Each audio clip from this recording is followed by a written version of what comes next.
Good morning. Welcome to Systems Design slash Systems Thinking.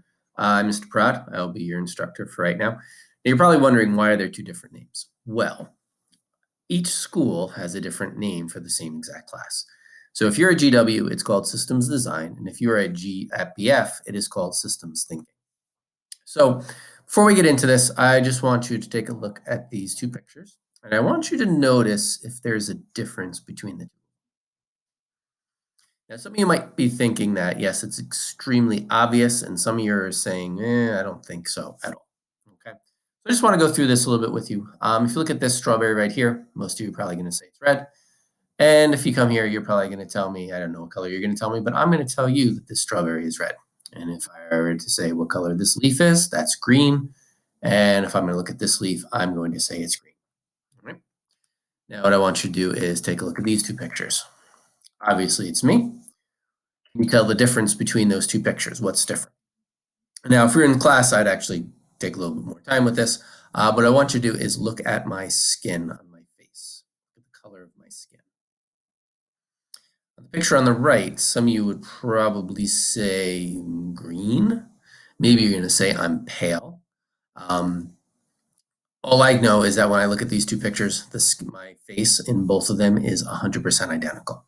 So why do I show this to you? Well, one of the things about me is I'm something what's called color deficient. Now, I bring this about just to help you guys understand a little bit about me. As we go through this class, there might be times where I mention a color of something and I might be slightly off. I don't ever want you to worry about that. It's just that I see it differently. Okay. So color deficiency happens a lot more often in males than in females. 1 in every 10 males, 1 in every 200 females. Well, why is that? Well, when you look at the biological or the genetic difference between a male and a female, it has to do with your chromosomes. And if you are a female, you have two X's in each one of your cells. And if you are a male, you have an X and a Y. Now, you learned in 7th grade about dominant and recessive traits. You talked about Punnett squares and all that kind of stuff. So you learn that in order for a recessive trait to show up, you need to have the recessive happen in both spots. Well, since males have only one X chromosome, if you have the colorblind gene, you're going to be colorblind. Girls, the only way you can be colorblind is if it's on both from the X from your mother and the X from your father. So a lot less common for that to occur. Now, I didn't find out till I was 29, so at your age, I thought I saw color normally, but it answered a lot of questions for me. Now, who am I? I am a former teacher at Willard Elementary School. I was there for 17 years. So some of you at GW were there when I was there.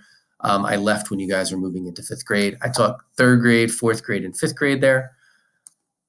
But then I needed a little bit of a change. So I'm a math science guy.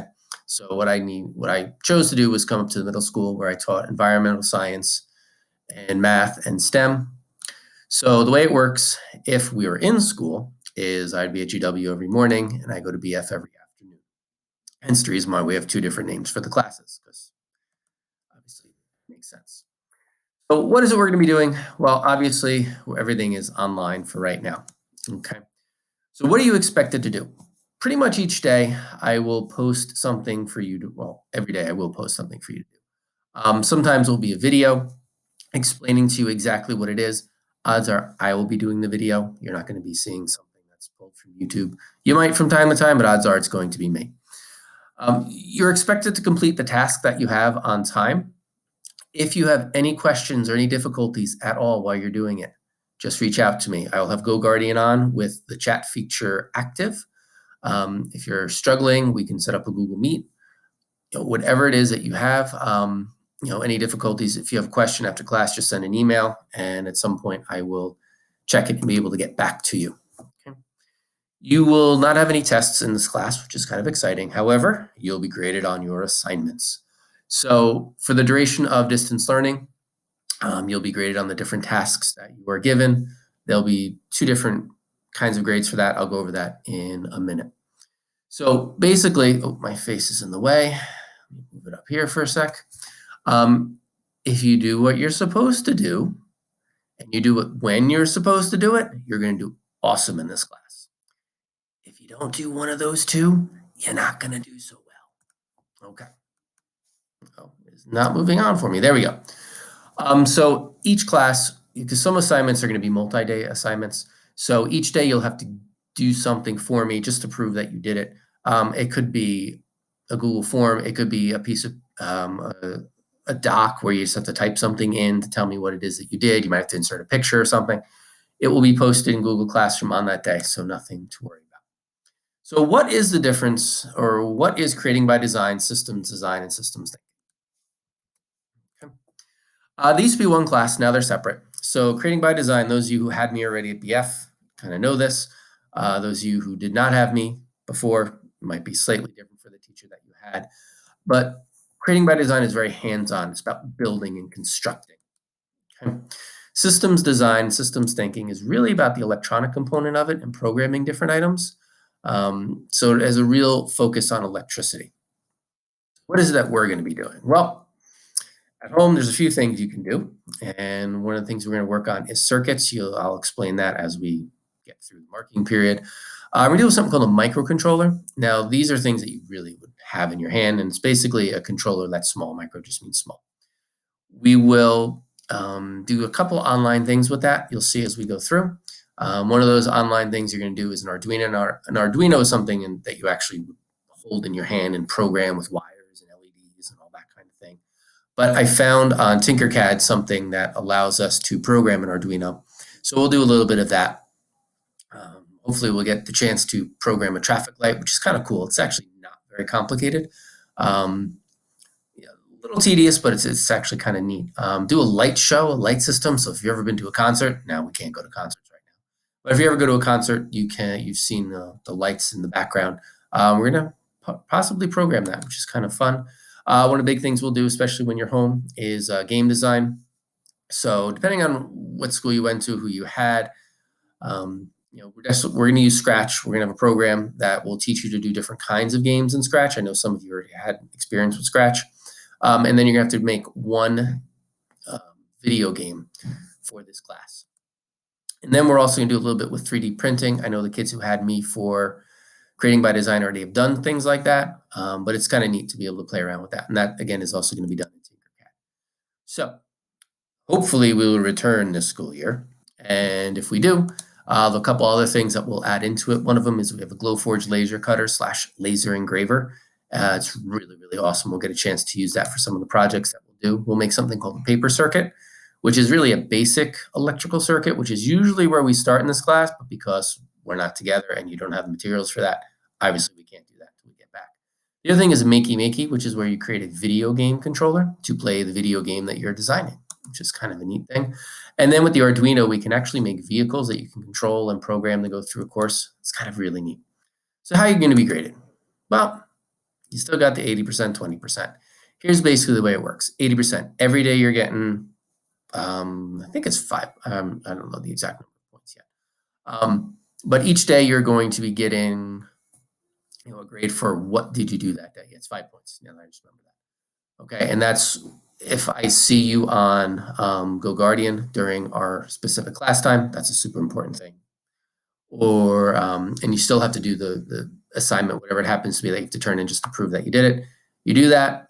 I see that you've done it. Obviously, if you're not on during our time, but I see that you handed in the assignment the way you should have, or just proven the work that you've done, you'll get the points. Okay. Learning evidence. So basically, this is the assignment that you do. So one of it is, are you working during our class time? That's the 20%. And the 80% is, what is it that you did during that time? How will it come in? So here's basically what it is. If you turn in your assignment around the time, or within a reasonable amount of time of when it is due, odds are it's when it's due. Okay, but obviously there are circumstances. You reach out to me and we'll talk about that. If it's late, there'll be penalties on it. Did you include all the parts that are in it? All right. If you're missing a part, obviously you don't get the full amount. But odds are, here's the thing: you do it on time. You put everything in that you're supposed to do. You're gonna be fine. Okay. So this is just a little poem I tend to read to my classes because this is a class about failure. Okay. This is a class where things aren't going to be successful every time you try, which is totally normal. Okay. And it's just a little poem that helps you to understand that, what? Okay. I failed. Not a big deal. Let's go back and try to make it work again. Okay?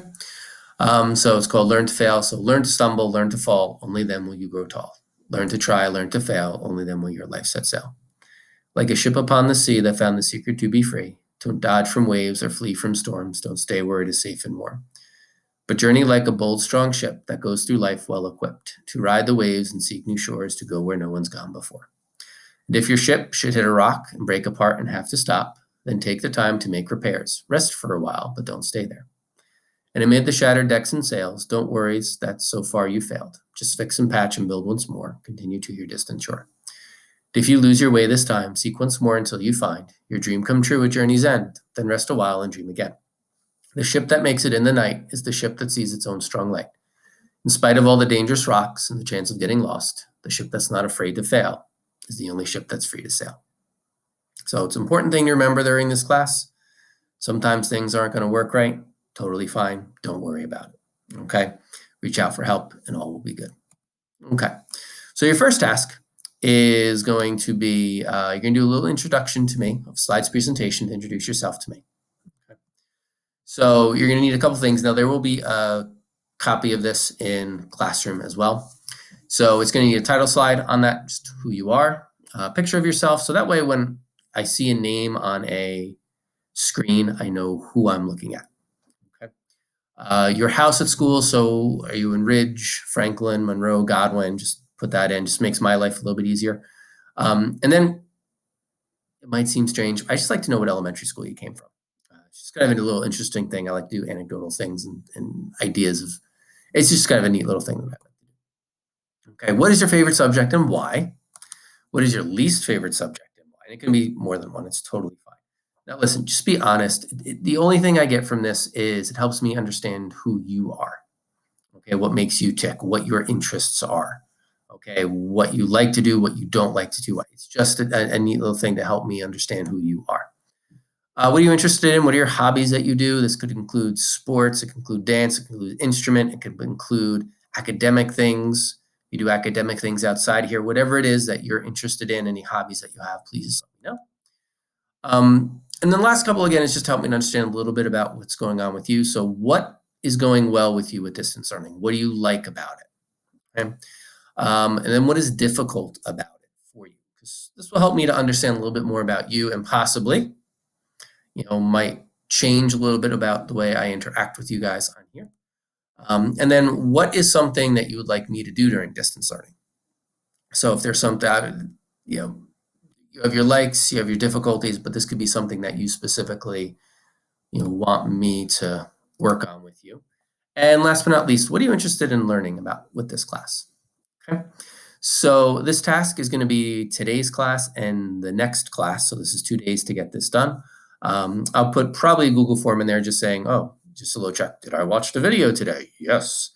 Did I start on my slides presentation? Yes. And then the second class, which again, I will have information for you on Google Classroom. It'll just be getting your slides presentation turned in for that class. Okay. So this is due, I guess, for period 1, it's due on Wednesday night. And for period 8, it's due on Thursday night. So good luck. Reach out to me if you have any questions.